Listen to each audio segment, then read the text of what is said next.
charity. But that's not how things are. Humans do give charity. People give money to others. And therefore, we're probably not selfish payoff maximizers, right?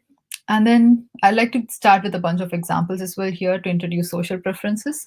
So, in a lot of German villages, this is how vegetables are sold. There's not always supermarkets in villages. So, what they do is they put these vegetables on the side of the road with the price on it. So, they'll say something like, these carrots cost €1 per kg, and they have a weighing scale there. They have a box where you can put the money there. So, what you do is you go, you pick up all the vegetables you need, you weigh it, you calculate the price, and then put the money in the box. So, if you think about it, it's open all night, all day. There is no CCTV cameras. There's often like nobody outside, so no one can even look at you. People could steal the vegetables, people could steal the money, people could steal the weighing scale, but it doesn't happen. Nobody steals anything. It works perfectly fine. It really works on just trust there. And again, to give a more India relatable example, in India, we'll probably not leave vegetables and money outside, but we do lend money to our friends. We lend money to our friends without asking for any contract, without asking for proof that you gave the money. You just give it to them. That's how trust works, right? And there was this really nice worldwide experiment which took place in a lot of countries. And what they did was they took a lot of wallets, purses with, they put in a fake ID card, they put in some money in it, and so on. And they placed it in like random public places. So they put it on bus stations, they put it on buses, on trains, and in public parks, and so on.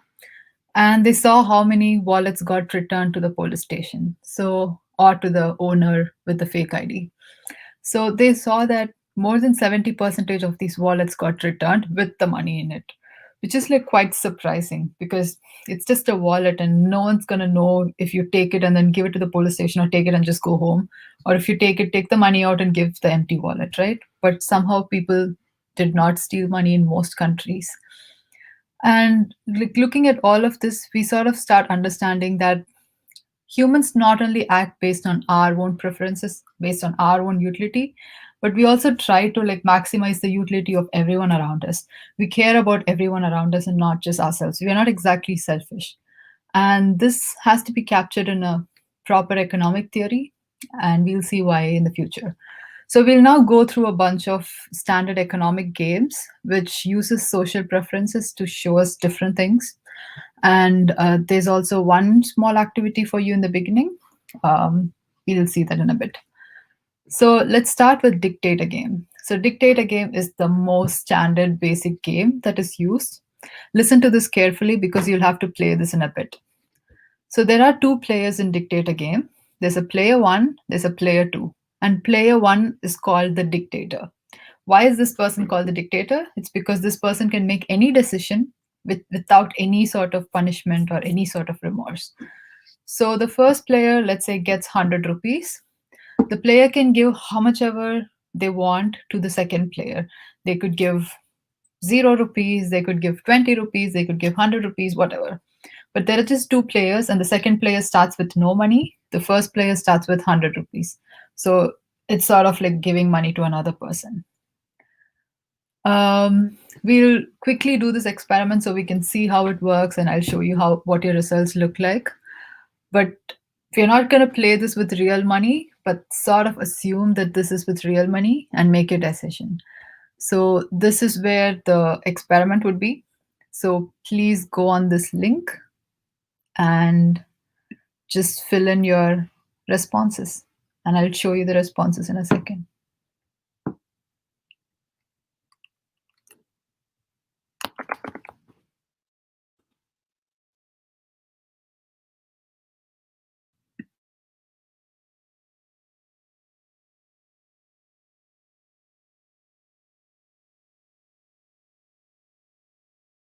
I'll show the responses once we get around 20 responses. We have one already, or two already.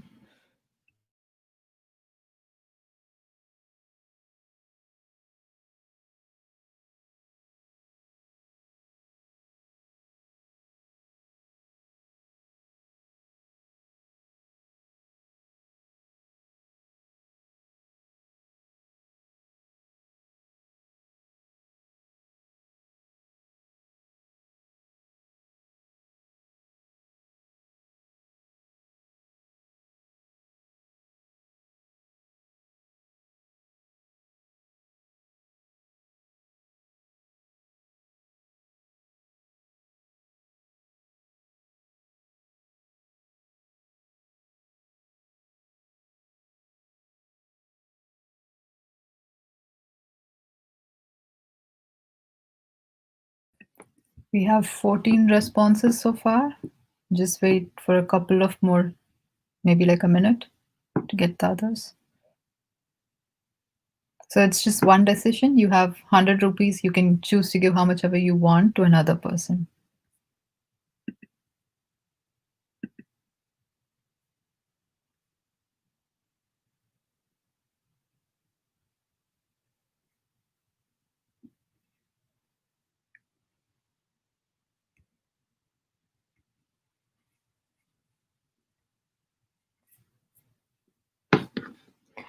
Okay.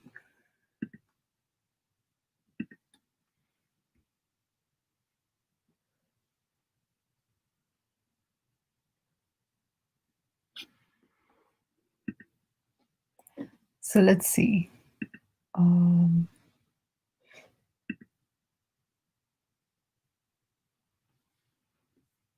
okay, so these are the responses that we have gotten. We'll just take these now.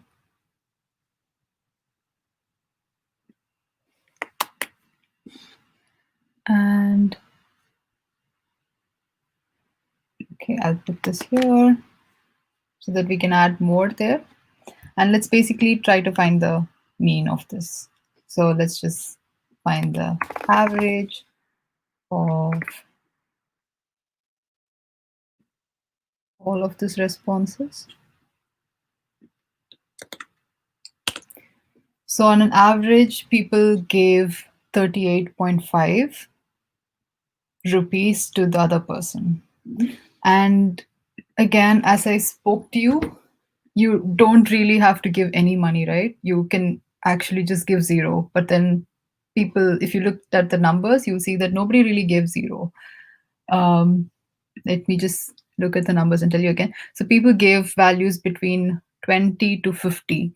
So there was a lot of people who gave 50, so which was like an equal share, which is like the best outcome which we could sort of expect from people. But it started really at 20. So everyone was very generous. And if you look at standard economic theory, you will see that the dictator is supposed to take all the 100 rupees and the other person is supposed to get nothing.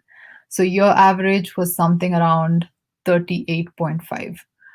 And on an average, the dictators in other experiment give around 20% to the other person. So you guys were actually more generous than an average person who gives 20%.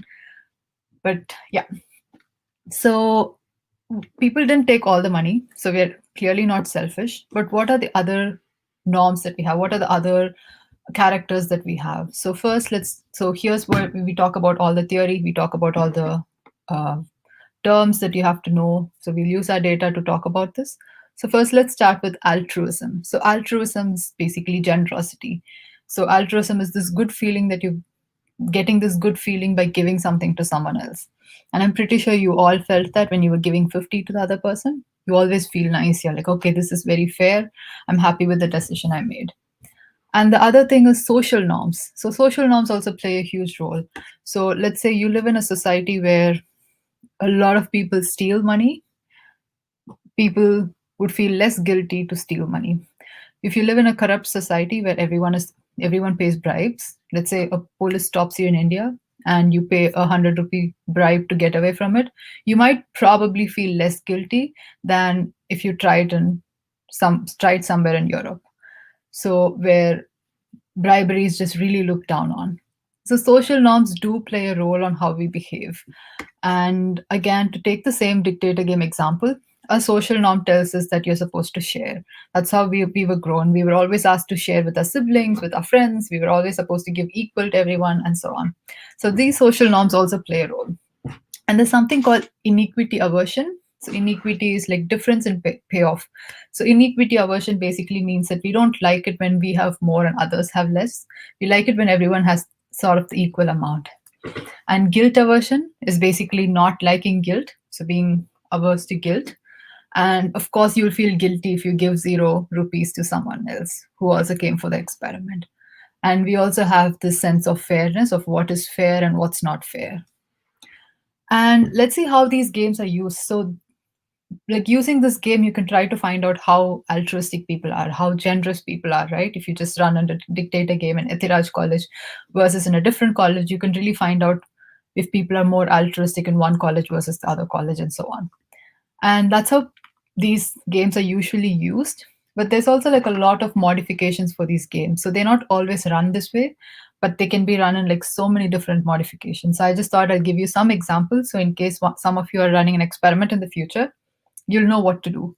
So this is called the modified dictator game. This is the game we played where you had 100 rupees and you could give whatever you wanted to your partner or the person you were paired with. And in the taking dictator game version, your partner has 100 rupees. You can take how much ever you want. So you can take all the 100 rupees, you can take nothing, you can take 50, and so on. And clearly, if you think about it, it's sort of the same thing. You are the dictator, you have all the power. But here, you would feel really guilty of taking anything more than 50%. And generally, people are more generous in the giving version of the dictator game than in the taking version of the dictator game, which I think really makes sense. And moving on, let's talk about another game called Ultimatum Game. So this is the same as Dictator Game. So someone gives money to the other person, but the player two can either reject or accept the money. So let's say you gave 40 rupees. Player two can say, I don't want 40 rupees, or can say, yes, I'll take it. So if they take it, no problem. But if they say, I don't want it, then both of you get zero. So if they accepted it, they get 40, you get 60. But if they rejected it, both of you get zero. So you can sort of punish people using this ultimatum game. So again, standard theory says that the second person is a payoff maximizer. So instead of getting zero by punishing, they would accept one, they would accept 2 rupees, they'll accept 3 rupees, because anything is better than zero, right? So they would never reject it. And based on that theory, the first player is supposed to give very little. They're supposed to give like 1 or 2 rupees. But in real life, people actually give a lot of money, and people would reject anything less than 20. And why is this? Again, it's sort of the same reasons. We have the social norms of sharing, we have inequity aversion, we have guilt aversion, we have this concept of fairness, which is why we don't accept any lesser money and we wouldn't give less money to anyone. And to move on to the next game, this is called the trust game. And I think this will sort of be the last game theory game that we'll discuss. I really wanted to add this because this is quite interesting. So here there's two players again, and there's an experimenter. So what happens is the player one can give how much money he or she wants to the experimenter. So let's say this person wants to transfer 20 rupees. What the experimenter does is multiplies this 20 rupees by 3 and gives it to player 2. So let's say this person has 100 rupees and gives 20 rupees. Player 2 would get 60 rupees. So why does this multiplication happens? It's because in the second round of the game, player 2 can send back how much ever money he or she wants. But again, there's no punishment. So let's say you're player 2 and you're a very selfish person, you get some money, you should technically send back zero rupees. You shouldn't send back any money. So, but in real life, people actually send back money, and player 1 usually trusts the second player and sends money to him or her. So only if player 1 sends money, player 2 can send something back. So the best outcome is obviously if player 1 sends 100 rupees, it becomes 300 rupees, then they can share how much ever want. But in case player 1 sends 0 rupees, the overall outcome is just 100, not 300. So that's the best case outcome.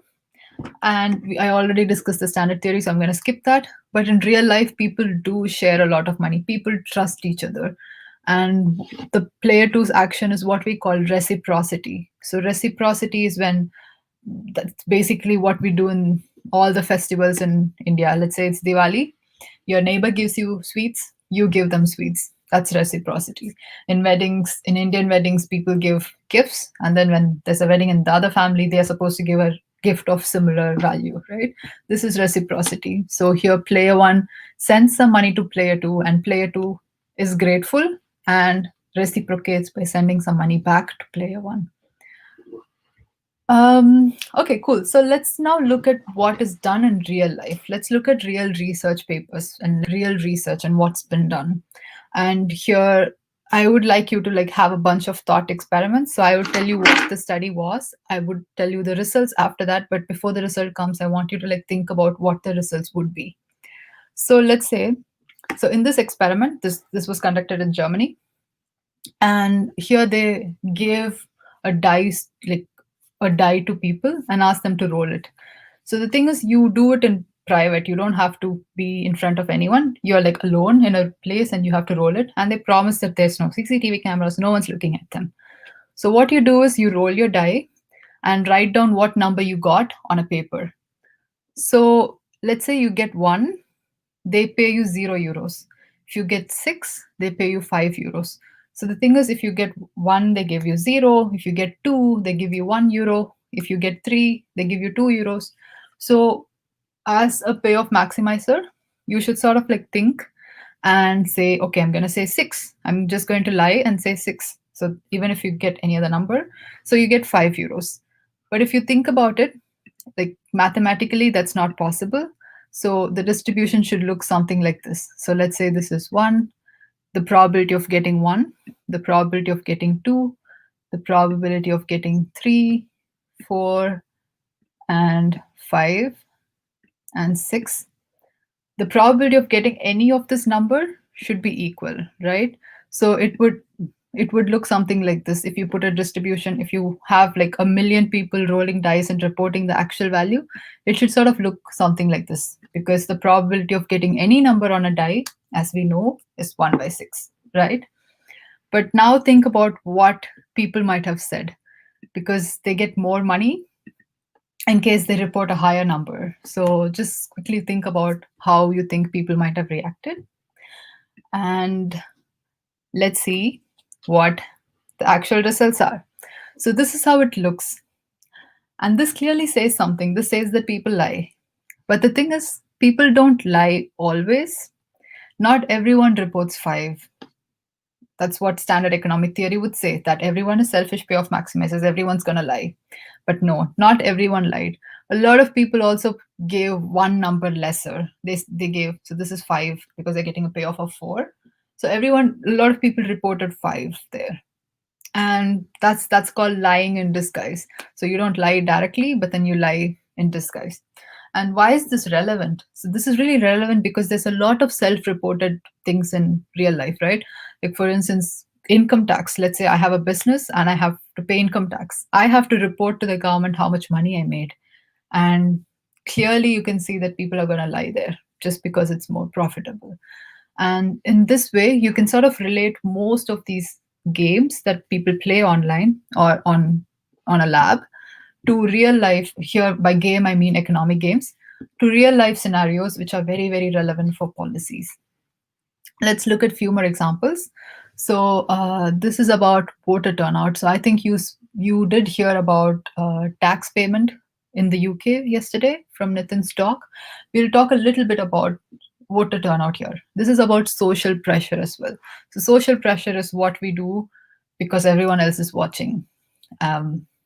We buy all of these fancy stuff because our peer group is watching, our friends are watching. And that's exactly what social pressure is.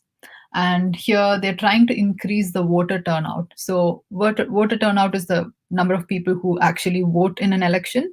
So let's say there's an election, government faces a huge problem to increase the number of voters. So they really want everyone to take part in the election, but then it's also very, very hard to like make everyone participate, right? So this is one of the studies which took place in 2008, where they tried to increase the voter turnout. So they had a bunch of, I believe yesterday you discussed about experiments and RCTs as well, so I'm just going to dive right in. So they had an experiment where there was a control group who did not get any treatment. They just measured how much they voted. So the thing is, in the US, voting data is public. So I can go and see if person XYZ has voted in the election or not. It's really public data. And in one of the treatments, they told them that it's the duty of people to vote. And that's what Indians use all the time. Like in media, they advertise how it's your duty to vote, please go vote, da da da, and all of that. And that's exactly what they did in the US, like they in one of the treatments. And Hawthorne treatment is just to measure. Hawthorne effect is something where just because someone is under experiment. Just because they're being watched, people behave differently. So that's called Hawthorne. And these two are the really interesting treatments I want to talk about. So in the self treatment, they gave something like this, a letter like this, where let's say I'm Joseph, I just get Joseph's name. This is not there. And in three different elections, they say if I voted or not. And then this is the next election. So yeah. And in the neighbors treatment, they give the data of all my neighbors. So I can see if each of my neighbor voted or not. And they also tell them that after this election takes place, we're going to give that new data as well in letters to everyone in your area. So this is really social pressure, because if I don't vote, everyone in my area is going to know. Like, for instance, here, when you look at it, you can see that this Bill Smith did not vote in the previous two elections. This Earl did not vote in the previous two elections. And that's just not very good reputation, right? So they sent this out to people, and this is the results they got. So people in the control group voted, like 30% of people in the control group voted. 30% of people, like around 30% of people, voted when they were given this letter saying this is your duty to vote and all of that. And this is the most interesting again. So when you just look at your own data, already 34.5% of people vote. And when your neighbors can look at your data, 37.8% of people went to the election. These numbers might look at really small numbers, but to increase just 1% of people taking part in election is a huge deal. It's really, really hard to make people go and take part in elections. So these results are amazing. So this is social pressure. So, and we all really know how people act by social pressure. Another fun example of social pressure is that there was this research that found out that whenever a person won a lottery, their neighbors went bankrupt. So let's say I win the lottery, my neighbors go bankrupt. And that was just really weird. And they tried to study why this was happening. And they found out that the spending patterns of the neighbors also changes. So let's say I win the lottery, I'm going to buy fancy cars and I'm going to remodel my house and all of that. And the thing is, my neighbors look at me and they try to copy me. But the problem is they didn't win the lottery, so they don't have enough money. So they go bankrupt. And these are all like really interesting examples of social pressure. Let's look at few more examples. So the next one is called Save More Tomorrow. This is a retirement saving program, and it was a research done in 2000 and published in 2004. And to understand this, you need to learn three new concepts again. So firstly, there's a concept called present bias. So we all really know this concept. It's just that we don't know the name to it. So present bias is that we tend to prepone pleasures and postpone pain. So basically, let's say there's a chocolate. You can either eat it now or you can eat it tomorrow. We really like to eat it now. We like to do fun stuff now. If you want to watch a movie now, we like to watch a movie now. But if you want to write your assignment, if you have to study for your test, we try to postpone it because it's painful. So if you have to choose between watching a movie or doing your assignment, even if the assignment is really important and really urgent, sometimes we pick watching a movie because we are present biased. We like to have fun stuff now and the hard stuff later. And the second thing is loss aversion. I think this was covered yesterday, but I'll still go through it. So it's just that when you lose something, it really, really hurts much more than gaining something.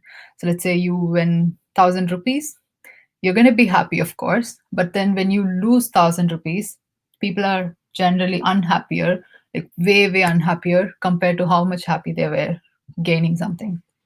And the next one is called status quo. Status quo is like the default. So let's say let's say there's the default option chosen in a form, we tend to just stick to it. So let's say the default option is that send me newsletters every month. We usually don't uncheck it and then we just send it like that because we just stick to the defaults. And using these behavioral concepts, what they tried to do was to increase the retirement savings. So the thing is, people in the US generally, in India, we're much better in terms of savings. Indians save a lot. But in the US, people don't really save. They end up spending a lot of money. But when they retire, they really need money. So this is about retirement savings. So this is what they did. Like right now, you don't have to start spending more money, saving more money. You just have to promise that you'll save more money in the future. So this uses the concept of present bias. So what they tell people is that you just save whatever you're saving right now. in the future, you start saving more money. And what they did was, whenever you don't have to increase your savings at any point, but then if you get like an increase in pay because you get promoted or something, the increase in that money would immediately get saved. So you're not exactly losing money here, just the extra money is like gone now. And once you're enrolled, unless you go and tell them I need to opt out of this program, I don't want to take part in it, you will be enrolled for it in it forever. So this uses the status quo bias of people don't really unenroll. So just to give another example of status quo bias is something that really happened in my house. So we used to buy newspapers, like in India. We used to have the subscription for newspapers. So they used to keep dropping newspapers at home. But at some point, we moved from print media. We stopped reading newspapers, but started reading it online. But we still collected newspapers for like a couple of months, no, actually like a year, before we finally decided, okay, no one is reading this, let's go unsubscribe. But just because you have to go unsubscribe, we just don't do it because we are lazy. And that's status quo bias. And they really used it to increase the amount of savings. And people saved like way more than what they used to save in the US. I think this is sort of the last example we'll go through. I'm going to skip this because we're out of time. This is called organ donation. Here, again, it uses the status quo bias. Because we're discussing it, let's just go directly here. The thing is, organ donation is a very important thing. Like a lot of people are waiting for organs, and there's a lot of people dying. So making people sign up for organ donation has been really, really hard. And there were some countries which tried something. So everyone has to get their compulsory insurance or a document from the government in most Western countries. It's similar to Aadhaar card in a lot of countries. And while they have to submit the application, they sort of ask them, do you want to be enrolled in organ donation? And then you can say yes or no. So what they tried in these countries was that instead of telling them that you're not enrolled right now, but do you want to be enrolled? They said, if you tick this box, you will be unenrolled from organ donation. Right now, we are automatically enrolled, but if you tick this box, we will not enroll you in the organ donation. So right now, when you pass away, your organs will be harvested. And explicit content, yeah, okay. And what happened was that the number of people who signed up for the organ donation really, really increased. It went extremely high. I'm really sorry, it's not these countries. These countries had the automatic opt-in. So these countries had the option that you're already enrolled. Do you want to unenroll? Whereas these countries said that, do you want to enroll? And you can see the numbers here, right? Like these countries have like 99.98% people who are willing to who have signed up for the organ donation, 85% in Sweden and so on. So these countries really have a lot of people who have agreed for organ donation. But again, there's a small issue. It's that because these are all like automatically enrolled, in the end, when the person passes away, the family is not really sure if the person really wanted to give their organs, and therefore the number of organ harvesting is actually not that high. But yeah. The last topic I want to talk about is incentives. So we always know that incentives are very helpful. Incentives increase good behavior, decrease bad behavior. So incentives can be positive, negative. So positive incentive would be, let's say you pass, you really get good score in your exam and you get a prize. That's a positive incentive. It really makes you want to learn more better. And negative incentive is like basically getting punishments and things like that. And we all know that this really works. But I like to talk about some little exceptions where these sort of incentives don't work. So let's look at something called the perverse incentives. So perverse incentives is an incentive model where your incentive structure is bad because it doesn't exactly work. We'll see examples why. So firstly, in China, some people found that there was this lots of fossils in a particular area. So fossils are these bones of like older animals which died long, long ago. And they found a lot of dinosaur fossils to be particular in a particular region in China. So they really wanted to collect all of this. So what they did was, there was a lot of people living there. So they told them that each time you bring us a bone, like a fossil that you collect, we'll give you so much money.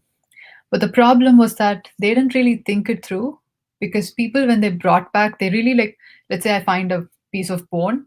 What I would do to get more money is really like break it down into like small, small bits and then go give it individually. So I get a lot of money, right?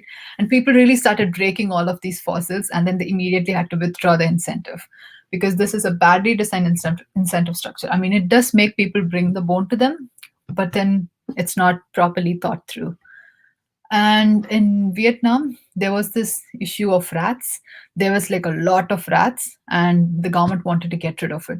It was really hard for the government to get rid of all of the rats. So they told the people that if they kill a rat and bring the dead rat to the government would have these offices where they would give them some money. So the problem again was that instead of killing all the rats and bringing it to the government, what people started doing was they started setting up these small boxes in their house where they would grow the rats. And then when the rats get older, they would go take it to the government, get some money, and they really started breeding more rats. And that's not what we want, right? So these are all perverse incentives. And talking about that, this is sort of the last example that I want to give. So it's about blood donation. This is an extremely interesting study as well. So what happened was, there was like a lot of people who were donating blood, but the hospital wanted more people to donate blood. So to increase the number of people donating blood, they told them that they would give them some money. They would incentivize people to donate blood. So if you donate this amount of blood, you will get some money. But if you think about it, what happened was that the people who were donating blood so far were doing it out of like pure altruistic reasons. They were not selfish. They were being nice. But now the hospital sort of like put a money to it. So now, let's say I was donating blood in the past, but now if I go donate blood, it will really make me look so cheap. It will make me look like I'm selling my blood, and that's not a very nice feeling. So what happened was that those people started, the ones who are already donating blood, who are the regular donors, they stopped donating blood. But however, the actual number of donors went up, because a lot of students and a lot of people really wanted money, and they started donating blood. But the problem again was that the quality of blood was like very, very bad, because now a lot of alcoholics, a lot of drug users, a lot of people with other issues in their blood started donating blood because they were poor and they really needed money. So the what I'm trying to say here is that, like, before you set up an incentive structure, you really need to think it through. You can't just say, okay, this would be rewarded this way or this would be punished this way. So in whatever sector you end up working in, like private or public or an NGO or whatever, you really need to think before you incentivize people, like even employees. Like when you, like during work from home, a lot of people get incentivized by the number of hours they spend on their computer. So I know a lot of my friends who also just turn on their computer and just watch a movie or something just because the number of hours keeps running here. So these are all like bad incentives, right? And they end up doing the tasks very slow just because they get paid more. So in these things, people need to like really think about the incentives. And let me just conclude with a little bit about how experiments can be run in India. So to run a lab experiment, you basically just need a computer lab, and just 20 to 30 computers is like perfectly good. And of course, there should be some subjects who are the participants in the experiments, and they should be recruited. They should preferably be compensated, like they should be paid money, and you should get their consent. And of course, make sure that there's no ethical issues with the experiment. So in case you're running an actual experiment, make sure that there's no ethical issues. You're not lying to the experiment and the participants in any way, and so on. And again, promise non-disclosure, like anonymity. Tell them that their name would not be published anywhere. And also, this is for field experiments especially. Try to get really good ethical clearance. So in case you want to run an experiment, or in case you want to set up a behavioral economics experiment lab in your college, then you can also get in touch with us. So this is Indian Behavioral Economics Network's website. You can go there, and we're planning to start a newsletter from next year. It's from February to be more exact. So you can sign up here. So it's tiny.cc/IBIN. and you can sign up for a newsletter there. And if you have any questions or something that you need help with, you can also send me an email here. And thank you then. If you have some questions, you can ask now.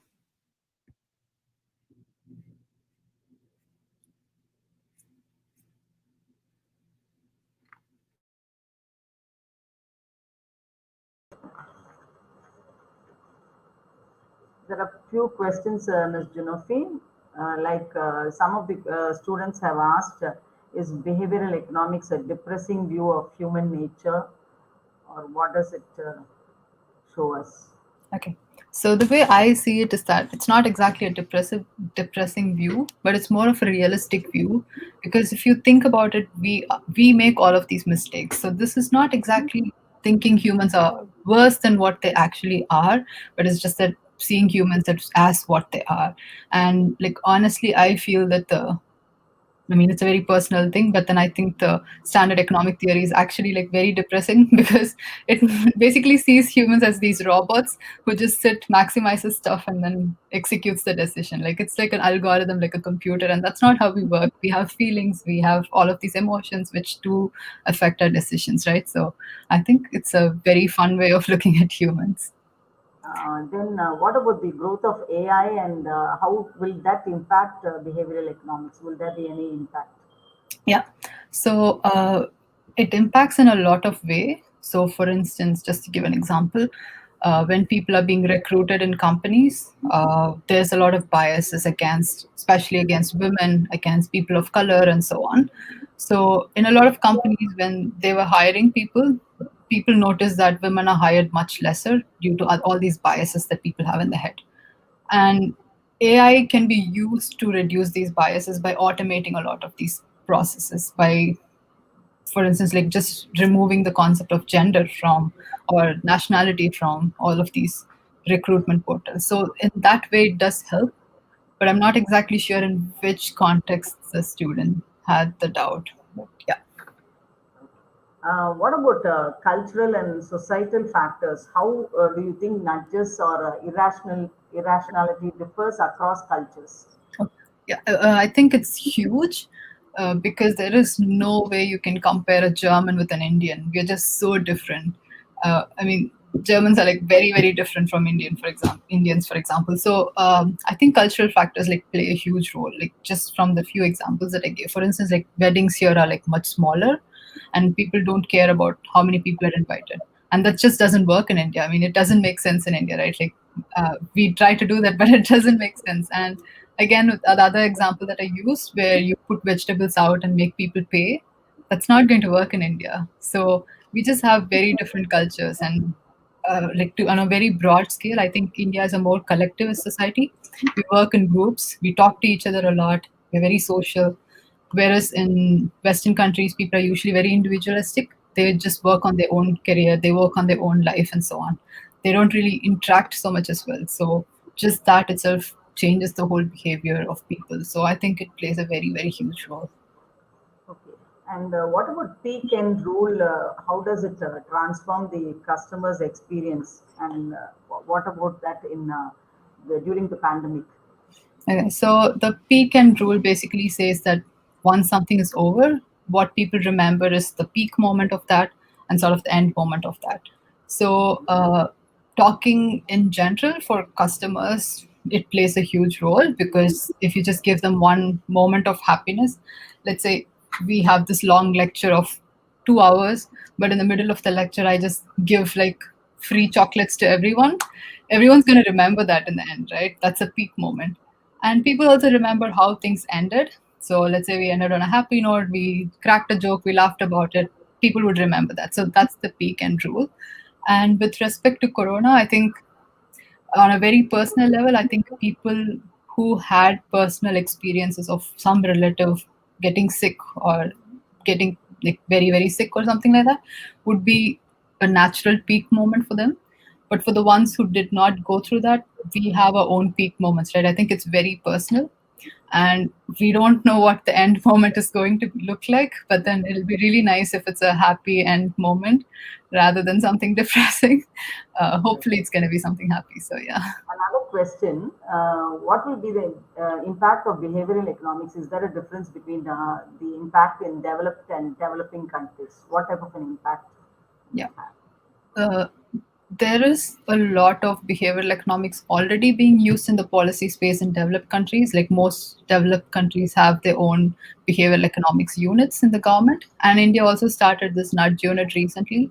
But I really believe that I mean, it's a very personal opinion again, but I believe that the behavioral economics space has a much bigger impact in a country like India, just because in India we have a lot of people who are not educated, who do not make their own choices. Like I know a lot of people who started studying a particular course because some uncle of theirs said it's a good decision to make, right? Like we don't really like sit down and like think about a lot of things. And so I think the impact is huge. And also given the huge number of people who live in slums, who have a very low income and all of that, like government policies are going to have huge impact. Like right now, government just gives out policies, like just announces policies without really thinking about how people would react to it. I mean, you really need to like make sure that everything comes out in a way that things are not disrupted, right? And I really feel that that's not the case right now. So yeah, I think there's a huge role that behavioral science can play in India. This is something to do with social pressure, and if suppose we apply that to the vaccine, distribution of vaccine for COVID, will it have a positive result, or will there be any herd immunity, or will people not react to it much? So, what Yeah.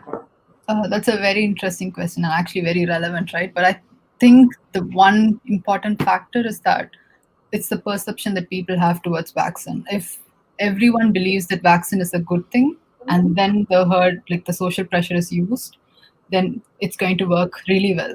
Because let's say I don't get the vaccine, all my neighbors got the vaccine, they're all going to hate me because if I get sick, it's not nice for them as well, right? So it's just they would see me as a very selfish person.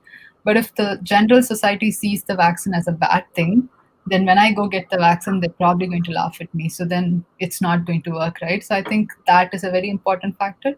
But I do agree that, especially in a country like India, social pressure works so well. Like in Switzerland, I don't know any of my neighbors. I don't know even a single person who lives around me. I have my friends who live away from me, but we don't really talk to our neighbors. That's not the case in India. We really know our neighbors, right? So I think things like this works much, much better in India. Yeah. another question? What about the loss aversion? Is it bad for the economy? Loss aversion. Loss aversion is not necessarily bad for the economy. Like, just to give an example of loss aversion would be, let's say I'm trading on stocks and the stocks just start falling a little bit. I start getting this irrational fear of like, oh no, I'm losing all my money, and then I try to take my money out immediately.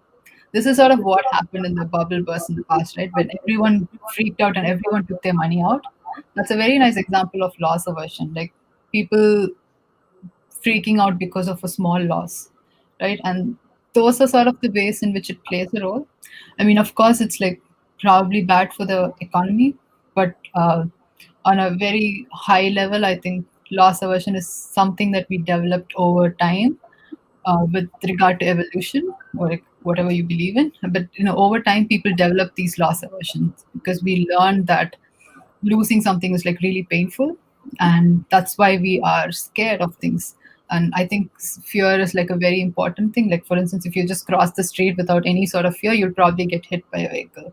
So this sort of like fear of losing something is like extremely important in a lot of spaces. There was a question yesterday about the relevance of crimes in that is behavioral economics and crimes. Could you just substantiate on that? That is um, because yesterday Mr. Nitin was telling about the crimes. We didn't address that question yesterday, so that's what we okay. got crimes and behavioral economics. Like on a very general level, social norms play a very huge role. So depending on what crime it is, like just as I said, like corruption is a thing in India, like a more common thing in India than in the West, and that is a crime too. But in terms of like other crimes, like breaking into someone's house or like murder or something like even worse. Uh, I'm not sure if we have like a theoretical background or like a proper research on that. But yeah, that will actually be a very interesting area to work on. Ma'am, would Maya ma'am want to ask any question? Because I think Dr. Maya is there on the Yeah, controller is joined. Yeah, we have the yeah. controller from the examinations of the college. Okay. Yes. Good evening, ma'am. It's a very interesting, what should I say, subject and topic. As usual, the economics department has some of the best guest lecturers and best topics that even laypersons like me can understand, though we are not related to economics. Mm, I just have a question, ma'am. Uh, I mean, for a person who's not an economist, let me say that again. To what extent can studies of individual behavior be applied to forecast decisions of large groups like an economy in an economy? Uh, because from what you say, I understand it's like a very individual kind of studies that you do of small groups or group settings. How can it be applied to something as chaotic and as huge as studying certain sectors of an economy? That's my question. Yeah. Thank you. Yeah, that's a great question as well. So, these concepts are usually studied in small groups just because it's easier, very similar to a clinical trial where we don't run it on everyone, but then we do it on some people. But the results are applicable like to the population in like a vast number. So, just with respect to COVID, there was a lot of these nudges used.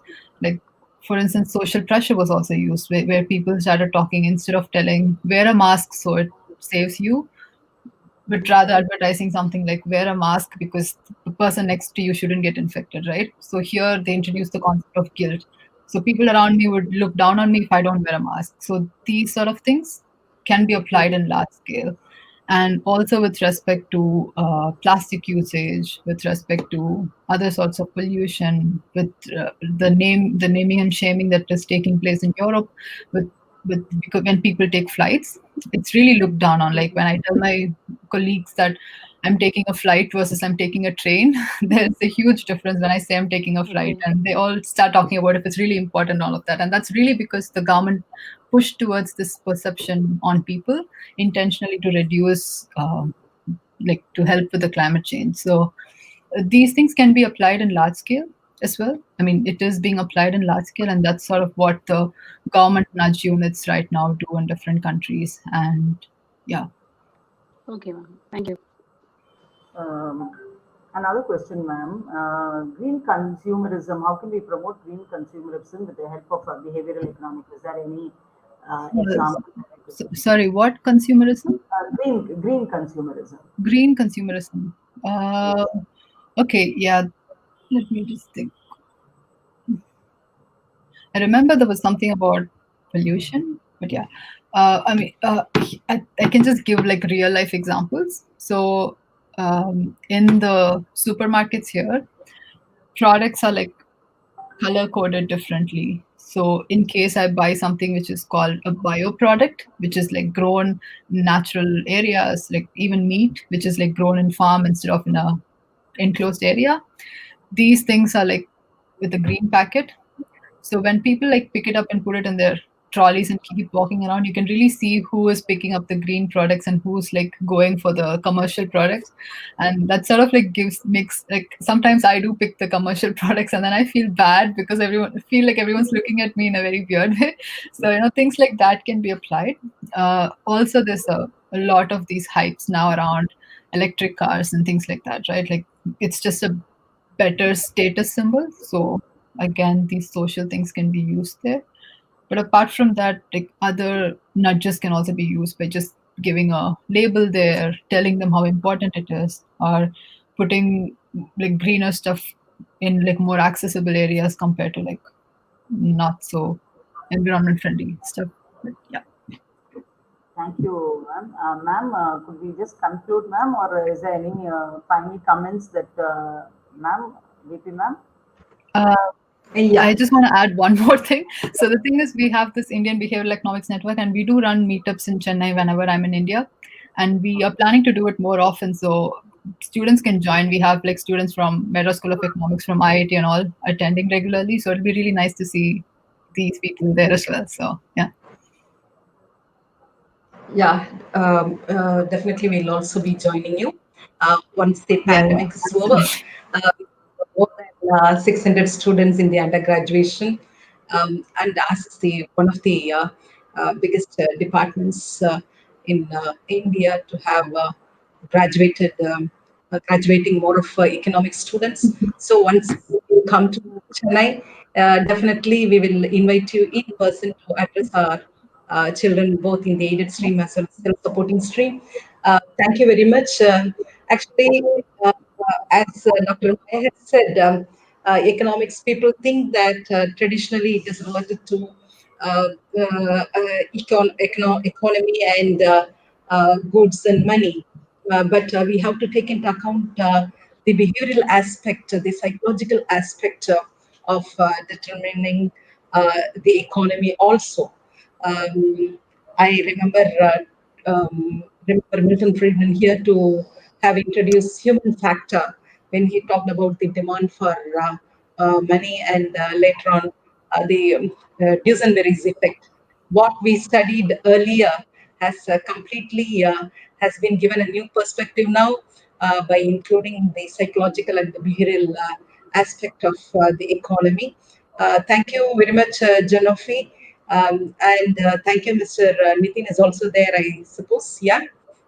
Thank you very much for joining us this evening and giving an insight into the behavioral economics. I think the interests of our children has been kindled by the speeches of Mr. Nitin as well as Mr. Nofi. Um, Thank you very much, and I thank the organizers, Dr. Malini and Dr. Sharda. I think for official vote of thanks, I invite Dr. S. Malini. Thank you, ma'am. Our heartfelt thanks to Ms. Junofi for a detailed insight on very crucial concepts of behavioral economics, and also to Mr. Nitin Shankar for the yesterday's program.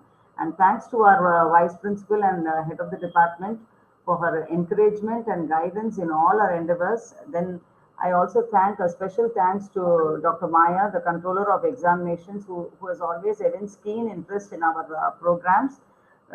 Thanks to all the faculty members of the aided and self-supporting stream. A special thanks to Dr. Shamla, Mrs. Vaishnavi, Head Business Economics Department, Mrs. Jayashree for coordinating this lecture for the 2 days lecture.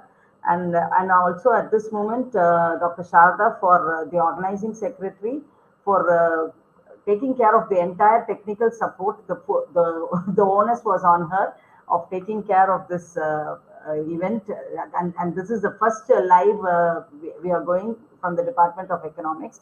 Thank you all, the students, and all the questions that was asked. I hope your queries were answered, and all of you, thanks for have a great evening ahead. Thank you once more.